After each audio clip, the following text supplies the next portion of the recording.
Muzaffarpur Lok Sabha seat के बारे में। मुजफ्फरपुर में 20 मई को मतदान होना है। अजय निषाद और राजभूषण चौधरी निषाद के बीच सीधी टक्कर है, यानी एनडीए इंडिया के बीच।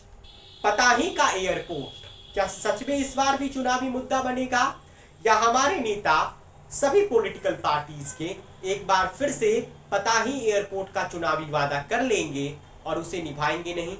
4 दशकों से पिछले पताही की उड़ान जो है, जो पताही में जो हेलीकॉप्टर एयरपोर्ट की मांग है वह पूरी ही नहीं हो सकी। 4 दशकों से केवल आश्वासन ही मिलता रहा, चाहे वह यूपीए की सरकार केंद्र में बनी हो, चाहे एनडीए की सरकार बनी हो, सबने केवल आश्वासन दिया है, काम नहीं हो पाया है।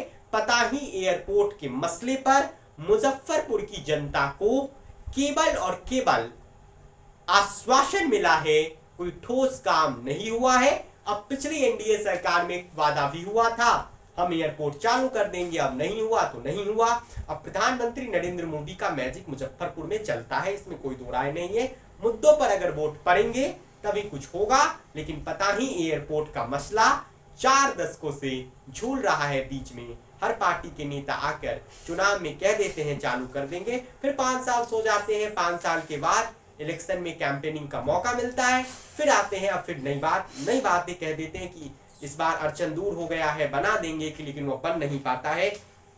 मुजफ्फरपुर की उड़ान की मांग जो है वह अभी भी फंसा है। मेडिकल को एम्स का दर्जा देने का भी मसला लटका हुआ है।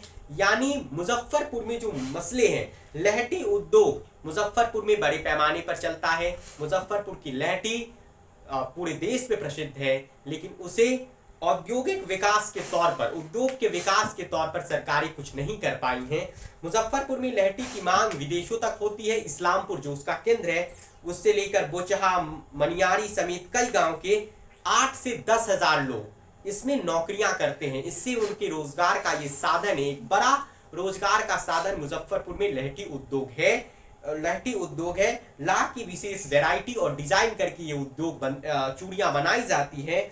चैरपुर बंगरा में मुख्यमंत्री ने इसके विकास के लिए और उद्योग में बढ़ावा देने की बातें कही थी, लेकिन वे बातें भी केवल आश्वासन बन के रह गया, किसी ने सुना ही नहीं। मुजफ्फरपुर में एम्स की घोषणा तत्कालीन केंद्रीय मंत्री जो परिवार कल्याण मंत्री थे पिछली सरकारों में, उन्होंने किया, लेकिन अब तक इसकी चर्चा आगे बढ़ नहीं पाई। मुजफ्फरपुर के जो मेडिकल कॉलेज है, एमसीएच को है, उसको एम्स का दर्जा नहीं मिल पाया है। 3000 के करीब लोग रोजाना एसकेएमसीएच में आते हैं इलाज के लिए, उत्तर बिहार से लेकर नेपाल के कुछ इलाकों में, लेकिन यहाँ भी कोई काम नहीं हो पाया है। रघुवंश प्रसाद सिंह जब सांसद बने थे तो उन्होंने इस मुद्दे को जोर शोर से उठाया, लेकिन लोगों की मुराद पूरी ना हो सकी, ना पताही हवाई अड्डे को लेकर पूरी हो सकी, और ना ही जो एसकेएमसीएच है उसे एम्स को बनाने को लेकर हो सकी, ना जो लहटी का उद्योग है जिससे करीब 8 से 10 हजार लोग रोजगार पाते हैं, जो एक बड़ा रोजगार का साधन इस्लामपुर में है। विश्व प्रसिद्ध चूड़ियां वहां बनती हैं, उसे भी उद्योग के तौर पर विकसित करने की केवल बातें हुई, कोई काम वहां हो नहीं सका। इसके अलावा जिले में सूजनी कला की मांग जो है, कलाकारों का कद्र नहीं हो पाया है। यानी एक बड़ी संख्या में यहाँ पर सूजनी कला का डिमांड है, लेकिन वे बाजार सरकार उपलब्ध नहीं करा पाई, सरकार वहां मदद नहीं करा पाई। यानी सरकार न पताही का एयरपोर्ट का सुन पाई, न एसकेएमसीएच के सुन पाई, उसे एम्स का दर्जा देने को, तब जब 3000 से ज्यादा लोग रोजाना यहाँ इलाज कराने आते हैं। उत्तर बिहार का सबसे बड़ा अस्पताल मेडिकल कॉलेज है। इसके अलावा ना लहटी उद्योग को सरकार विकसित कर पाई और ना ही सूजनी कला को बेहतर कर पाई है। 475 एकड़ जमीन की जरूरत है हवाई अड्डा को चालू करने के लिए, ऐसा एक अखबार ने छापा था।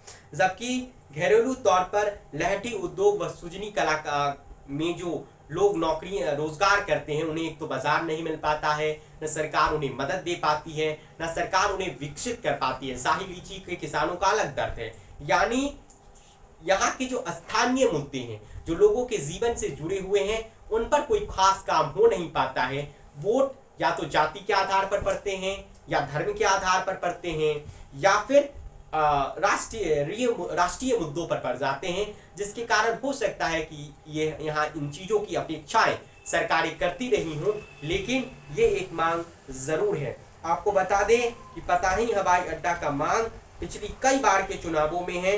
हर पार्टी अपने अपने घोषणा पत्र में इसे शामिल कर लेती है, लेकिन चुनाव जीतने के बाद इसे पूरी तरीके से भूल जाती है। 26 उम्मीदवार इस बार मुजफ्फरपुर लोकसभा सीट पर हैं। मुजफ्फरपुर लोकसभा सीट पर चुनाव लड़ते हुए नजर आ रहे हैं, लेकिन इन 26 उम्मीदवारों में से किसी एक उम्मीदवार ने ये अब तक नहीं कहा है कि हम इन पर ईमानदारी से काम करेंगे। दिलचस्प ये है कि जो दो मुख्य पार्टी के उम्मीदवार हैं वे 19 में भी उम्मीदवार थे अलग अलग पार्टियों से। 19 से 24 आते आते उन्होंने इस विषय पर क्या करा, चाहे वह लहटी उद्योग को बढ़ावा देने का बात हो, जहां 8 से 10 हजार लोगों को रोजगार मिलता है, एसकेएमसीएच को एम्स के दर्जा की बात हो, इसको लेकर कोई विकास की योजना की बात हो, पताही एयरपोर्ट की मसले की बात हो, इन सब मसलों पर इन दोनों नेताओं ने क्या किया है, क्योंकि जीतेंगे तो या तो अजय निषाद जीतेंगे या जीतेंगे तो या तो राजभूषण चौधरी निषाद ही जीतेंगे।